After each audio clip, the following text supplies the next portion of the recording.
はい、こんばんは、かかげでございます。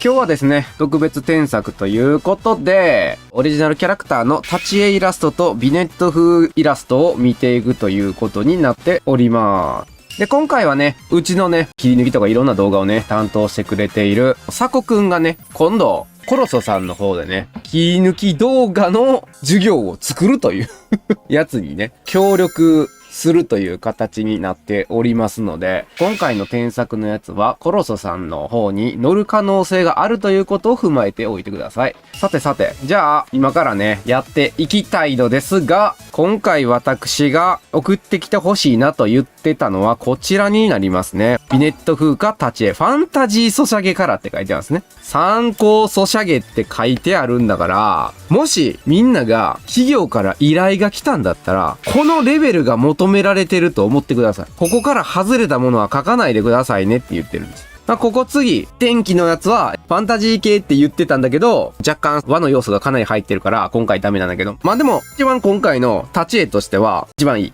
一番ちゃんと奥行きがついて、ここのブロック、しっかりこれぐらい見えてると思う。みんなも立ち絵とかを描く前に、必ず一旦こういったジオラマ風のこうマス目みたいなの必ずつけましょう。じゃあ、これがいい感じに目印になってくれる。ここに置いた。じゃあ、この辺りに次足置いちゃいけないな。じゃあもうちょっと前側に置こうぜ、みたいなイメージに湧いてくる。これだけで。なんなら、これが作れない子は、カッターマットって知ってるか？カッターナイフを使うマットがあんねん。あれを写真に撮って、その上から描けばいい。なんなら将棋盤とかでもいい。あれをまず写真を撮って、じゃあもう地面が出来上がるから、これでちゃんと立つ練習をすればいい。立ち絵が変だなとか、自分の立ち絵が下手くそだなっていうのは、まずこれをやったらいい。これがイメージ出来上がってくると、ここに、例えばやけど、こうやってなんか岩とかだったり、こうやって草つけたり、後ろに水たまりになっている。で、もう一個そこに後ろに岩があるとかってなってくると、簡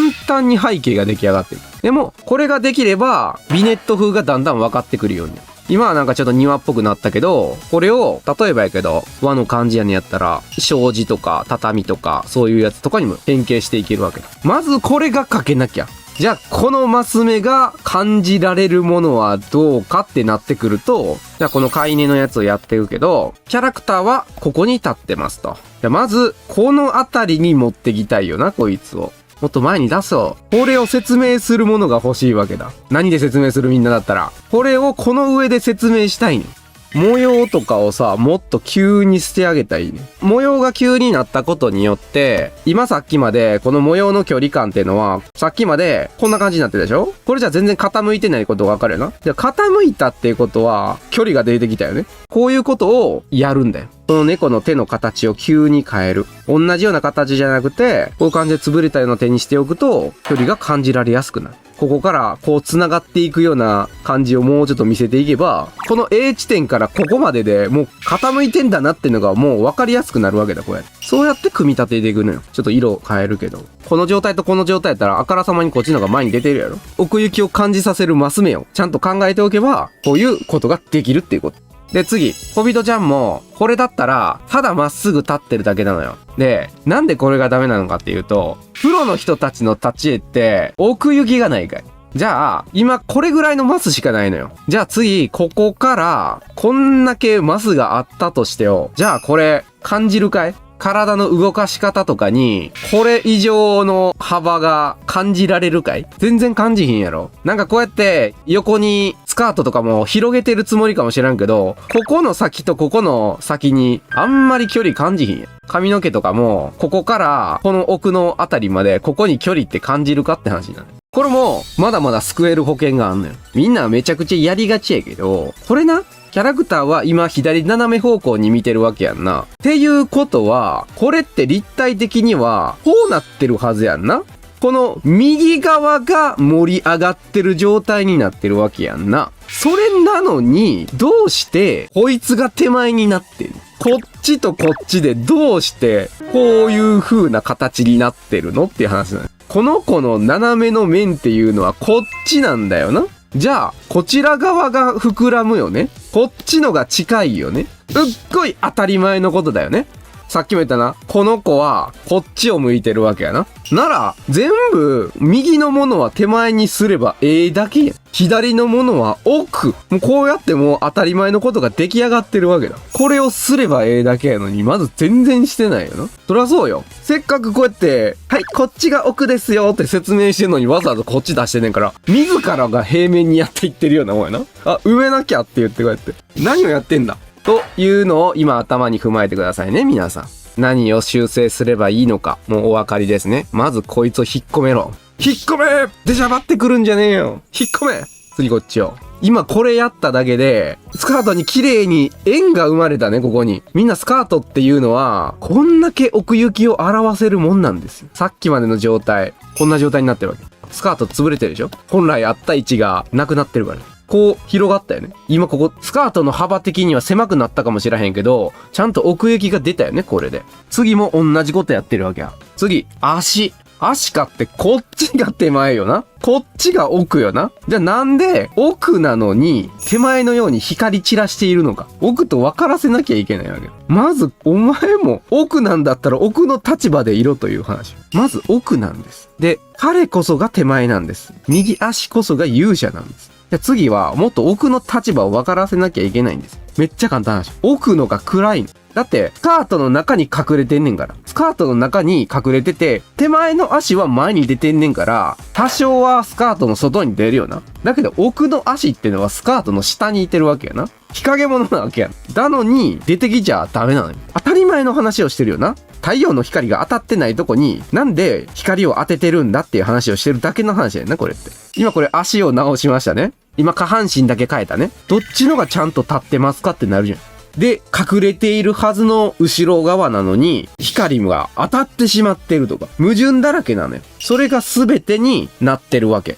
髪の毛とかも同じ。髪の毛にも奥と手前があるんだよ。奥と手前が。それを決めてから書かない。こっちが手前の住人なんですわ。で、ここが右手前側の一番前と決めます。ちゃんと。決めてください、ここに。で、ここからウェーブがかかっていって、ここが次奥の終着点ってを決めなきゃいけない。ただそのまま繋げたらさっきと同じことになるので、奥行きをつけるわけだ。でも今この髪の毛だったらもうちょっと長いかな。せっかく綺麗な髪の毛を描いてるのに、台無しにしているのは全て絵描きの知識不足。単純な当たり前のことなのに。これで、こっちが手前でこっちが奥って分かるようになったでしょ。ほな次よ。お前は何なんだよ。なんで傾いてる世界の中で、なんでお前は堂々とこっちに正面向いてんだよ。お前は一体どうついてんだよ。こういうのも奥行きをぶっ潰してるわけで。今この子ってのは斜めの存在にいてるはずなのに、俺たちはこういう風に見てるわけだ。じゃあ、もし、例えばこっちに顔があるとしよう。で、髪の毛ってのはこんな感じで流れていってるわけだな。横髪っていうのは。じゃあ、結び目があったとしたら、じゃあ、こいつはこっち向きについてなきゃいけないよね。こうやって。なら、結び目としてのリボンをつけるんだったら、こんな感じでつけなきゃおかしいよな。こうやって。だけどこいつは、どうついてんのかっていうと、どれにも所属してない。急なこれ。真正面。何にも所属してない。こういう状態。だんだん。ウイルスかな？こっからここまでに隙間があったはずなのに、無所属リボンが発生するわけよ、これ。全部なってるでしょ？見てみ。全部こいつ。こいつも。こいつは若干ワクチンが効いてるかな？これはダメ。これはもう助からない。助かってない。若干上がってる。じゃあこの子たちの角度をちゃんと元に戻してあげると、これってのは多分結び目に出ているリボンなんだと思うのね。例えばなんかこの辺りとかに何か結び目があったとしよう。で、まず、この宝石がまず元凶。こいつの付き方は頭に沿って付けなきゃいけないわけだ。これだったらただぺったんこになっちゃったから、膨らませましょうと、こうやって。これで頭の形に沿ってるよね。じゃあこの頭の形に沿うように、次はこのリボンたちを付けましょう。これを次、シルエット的には多分まっすぐは見せたいんやろうかもしれへんけども、今回はちょっと頭の形に沿った感じにリボンを付けましょう。そんな角度だと先生おかしくないっすか？なんか変じゃないっすか？みたいな。この角度がおかしいのは、こいつのせいだから、これを逆にします。下側の膨らみをこっちに戻します。こっちにします。やべ、これで1時間使ってしまう。めっちゃ丁寧だな。こうつくんです。このリボンは。自然につくんだったらこうです。リボンは。このリボンだったら、まあ、耳より前に出てる方がいいわな。これぐらいでかい方がいいわ、これ。ほんで、このなんか下からペロンペロンって出てるやつは、こっちに出てるんじゃないんだよ。こっちにちょっとペロって出るなり、こうなるんです。プロと言われる人たちは、これを全部ちゃんとやってんねん。手を抜かずに、全部に。特に一番多くなってんのは、さっき言ってたこの状態。こいつが一番多い。キャラクターの傾き加減と違う奥行きを出そうとしてる奴らがいっぱいいる。これがまさしく今言ってた、これをどうしても平面に変えようとする第三戦力みたいなやつが書かれてることがめちゃくちゃ多い。それが小人でいう宝石とこのスカート、足、こいつら。平面にしようと企む侵略戦争たるものがいっぱいいる、こんながいい。で、このままやってると、あまりにも時間がないので、立ち絵はこれで終わり。まあ、次、イーサキちゃん。これね、一番今回、今時のビネット風としては一番ぽいなって思ったやつやな。でね、このビネットのするときに、コツみたいなもんがあるんだけど、ビネットってやっぱ世界観を切り取ってるんだけど、これうまいことやってるのが、まずバッチリ切らないっていうポイント。薄く刺したりだとか、バッチリ切りすぎるのも世界観としては良くないのよ。俺的にはあんまりこう、完全に閉鎖されちゃってるから、ちょっとこの辺りとかだけありそうに繋げていってる方が、世界が広がってるようには見えんのよ、こうやってね。ビネットは世界観を切り取っているかもしれないけども、断絶しちゃいけないのよ。例えばこれが本当にパキンって切られてたりすると、すっごい世界が狭く見えるのね。こう、バチって切られてたりすると。なんか閉ざされた世界になっちゃうのね。でもビネットはあくまで切り取った世界やけど、それにさらに世界観があるよっていうことで、つながりを見せるような風にした方がいいのよ。で、横に伸びんのと、確かにこういうのもあんねんけど、丸くするのは、これはどっちでもいいです。企業によってサイズニングが違うから、企業の依頼に従って書いてください。なんならこれはもうちょい、このキャラでかくしてるぐらいの方がいいかな。俺だったらこれぐらいにするかな。キャラクターがちょっとちっちゃい印象があるから、これぐらいでいいと思うけどね。後ろの世界観とかは全然バッチリやから、あと、ビネットのイラストはあくまでその小さな世界観を切り取るってだけやから、この後ろの背景のこの鉱物に関しては別に本体のキャラと合わせる必要はない。ここがビネットの面白いところで、この区切られた範囲以外の外部の部分は世界観が分かれば大きさは自由っていうところがビネット風の魅力である。ちなみにね、このジオラマの舞台に上がってるやつは、この辺りに関しては、キャラクターと同じぐらいの大きさにしておくべき。この辺りかな。次、イノイノ。まあ、イノイノも結構同じこと言えるかな。イノイノも、やっぱ収まりすぎちゃってるよなっていうところがあるよな。なので、キャラだけをもうちょいでかくして、この後ろの図書館みたいなやつらとかは、片隅で見えるような、この辺とかに置いててもよかったかな。あとはこいつらももう枠外になってるから、ちっちゃく描いたりだとか、こういうキャラクターやのやったりしたら、なんか動物とかも入れてもいいよね。お手伝いの動物だったりでも、例えばウサギの動物とかみたいなのとかも全然入れても。嫌な顔してんなこいつ。イキキキキとか言いそう。ウサギです。あと、面白いやつだったりすると、例えばやけど、今、キャラクターだけ描いてるかもしれへんけど、まあ、よくグラブルとかであるのが、この後ろの方とかに、ただ建物とか世界観だけじゃなくて、いつもなんか、働いてるこの子の思い出みたいなシーンとかを入れてるやつとかもあるよね。こう連成してるみたいなんとか。ビネットはこういうのも入れても全然 OK。で、何よりやっぱりキャラクターのシルエットは見えやすくしてる方がいい。だからさっきの初期の状態に戻すにしても結構やかましいぐらいにね、キャラクターのシルエットを撮るような感じで見せた方がいいかな。今これ後ろに白いの1枚かけただけだけど、これぐらいね、やっていいかな。ビネットだったりすると。これはちょっと俺見たことないタイプだな。キャラクター紹介にも含まれてんのか。かっこいいけど、若干ね、やっぱりね、見えにくいかな。全然この辺とかにね、明るさとか入れてもよかったかなとは思うかな。ちょっと二人がね、この辺でごちゃごちゃってしてるようなイメージが湧くから、うっすらでいいからね、これぐらいくっきりさせてる方が、遠く見てたとしても、どっちが手前か奥かっていうの分かりやすいと思うな。やっぱどうしても溶け込んじゃってる風なところがあるから、キャラクターはもうちょいはっきり分かれるように描いた方がいいかなっていうのはあるかな。次、太郎。パッと見た状態で言うと、見せたい部分が真ん中にない状態に見えるのよ。白黒くんのやつも、確かに顔とかが上の方にあるかもしれへんけど、この二つの違いは一体何でしょう。まず白黒くんのは、もうイラストをバッと見たら、上に視線を集めるようになってるよな。だから気にならないね。これ上に見やんなあかんねんっていう風に視線が誘導されるから、すんなり受け入れられんねん。だけど、田中の場合は、これ俯瞰になってるでしょ？俯瞰になってるけどなんもないやんっていう風になるわけだ。じゃあここでビネットイラストの人たちはこのイラストの時にどうしているのが、空がいらないのよ。上の部分だけ空を切るで、急に見やすくないへん。空があるせいで、普通の絵として見てしまうんだよ。この元々の田中太郎のイラストっていうのは、俺たちはこう見せられてるわけよ。上から世界を覗いてるんですよっていう認識になってるわけよ。覗き込んでる感じよ。覗き込むのに、じゃあその時って空って見えますかって話よ。覗き込んでる時に、こう人が立ってるから、みんなには、こっちが手前でこっちが奥っていう判断ができるようになったわけよ。だけど、ここに余計なこういう風な枠が入ってしまうと、さっきのがすごい見えづらくなるのよ。こんな状態。なんか覗き込んだ風になってないでしょ。まだこっちの方が見えやすいよな。だから、奥行きが分かりづらくなってんの。だからこれを取ってあげた方が、奥行きとして認識するようになるのよ。このままちっちゃくしたやつを横に並べると、あら不思議。こっちの方がちゃんと覗き込んでるように見えるよね。これでジオラマにちゃんとキャラクターが立ってるよっていう風な見え方になるわけ。このあたりをあえて削って、ここから急にこういう感じで動かすみたいになってるやつとか多いと思うわ。後で見てみて。ほな、次。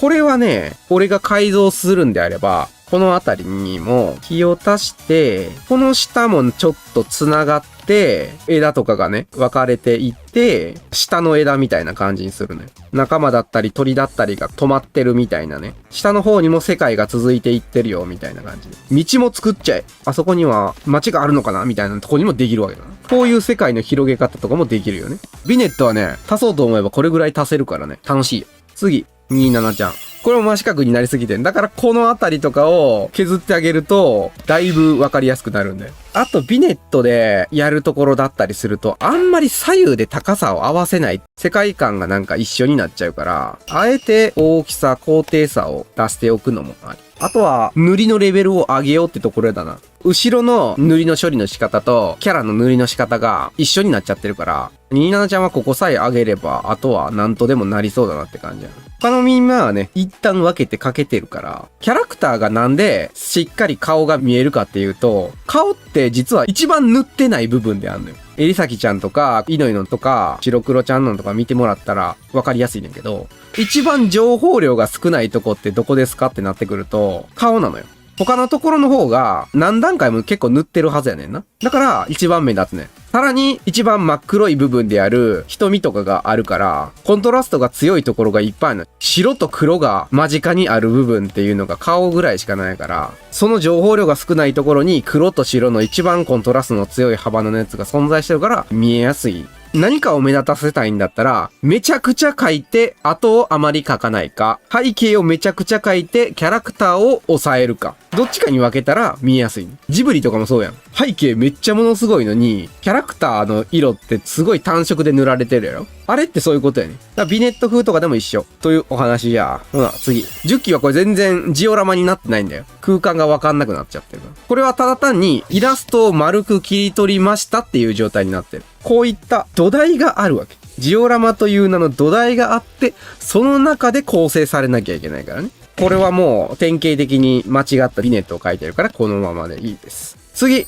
びっくりトンキは、キャラがメインじゃなくて、このカバンがメインになっちゃってるね。こんだけカバンがでかくなってんのに、手が全然大きくなってないからな。この子は体をこっちに向けてるのに、顔がどんどん小さくなっていってるじゃないか。逆なのやってること。まず、頭をでかくしろ。これはこれで自然だよ。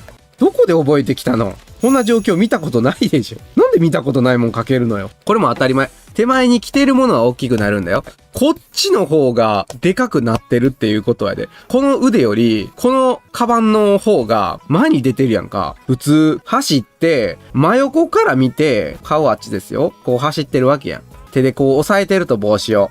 じゃあ皆さん、青い線で、カバンどっち向き行きますか？ 1 番か2番。カバンどっち側で持つかな？普通の人。そうだね。普通、こっちに行くよね。ってことは奥の方に行ってるわけだよね。ほらよく見てみ。いないのよ、こんな人。この人顔もちっちゃくなってるから、どんな持ち方してるかっていうと、真横から見たらやで。わけわからんやん。カバンに引っ張られてんのかっていう感じになってるわけよ。そんな人いません。はい。ナチも。これだったりすると、立ち絵なのよ。真正面で見てるだけになっちゃってんのよ。ジオラマになってないんだよな。上から見てるよ風になってないのよ。でも大丈夫。こんなところからでも入れる保険はあるんだよ。こんなところから入れる保険があるんですか？あるんです。楽天カードマン。まず、伐採します。彼女だけを切り取りますと。まずこれからいきますよ。これを四角に当てはめればいいだけですね。わかるように。こう四角に。うさぎちゃんたちが潰れちゃった。かわいそう。大丈夫。手前に住む場所を作ってあげただけです。なんもかかんでいい。変形するだけ。切った木たちをちっちゃくしましょうね。ちょっと斜めに傾けてあげればいいね。森も増やそう。こんなでっかい木もいるんだよと。んでまたこの辺に生やしときましょう。ほら、これで見えやすくなったね。これでビネットができたね。こうやって舞台を用意しておいて、で、その外野を用意してあげる。これで世界観を広げてあげましょう。さあ、元はどんなんだったのかな？こっからこう、ドンって。ほな、次。ジョンマン。これはなんか、タチエともビネットとも、なんか言いにくい状態になってんな。ここから入れる保険もあるんです。結局、これも奥行きが分かりづれっていうだけの問題やから、これをマス目が分かりやすくしてあげれば、ただこれだけで、ほら、空間が生まれたと思わんかい？あとは、この子をちょっと重なるようにして、この子の顔を煽りの状態にしてあげれば、飛んできたようなイメージにもできるよね。こういう風にもできる。とにかくね、ビネットをやるときは、上から見たり、箱にするイメージをとにかく持つことやね。最後、アノマくんのやつ。アノマくんのやつはね、キャラがちっちゃいのよ。これぐらいでかくしてよかったから。二つともな。これ、キャラクター二つとも悪いところがあって、全部こうなってるでしょ。全然これ、傾いてないのよ。全然平行なのよ、これ、ほとんど。だからビネットらしくないのよ。イノイノとかのイラストとかやったりすると、しっかりこう、角度がついてるでしょ、こうやって。こうあるかもしんないけど、しっかり角度がこうついてるのよ。なんでダメかっていうと、この角度で描いてしまったら、ビネットのこのマスが決まってしまうのよ。これでしか表現できない。例えばこのポーズの時に、これぐらい傾いたとしてみ？全然なんかおかしいでしょ？世界が広がらんのよ、これ。みんな普段こんな感じで描いてしまうから、結局これだったりすると、普段見てる背景と大して変わんないのよ。みんなだって一番描く顔って、この斜め45度の何も変わってない。この状態で立ち絵描くでしょ？みんな覚えておきましょう。こうやって斜め45度の顔を描いた時点で、世界がほぼ一緒になってしまうということを。この顔って、この首しか描けへんのよ。首がもう固定されちゃうねん。この首で固定されてしまうねんから、あと描くのって一緒になるやろ？これで体描いてもなんか変やん。こんな人もおらんやん。さっさと卒業しましょうねと。顔で戸惑ってたらダメだよ。だから煽りと俯瞰は描けるようにならなきゃいけない。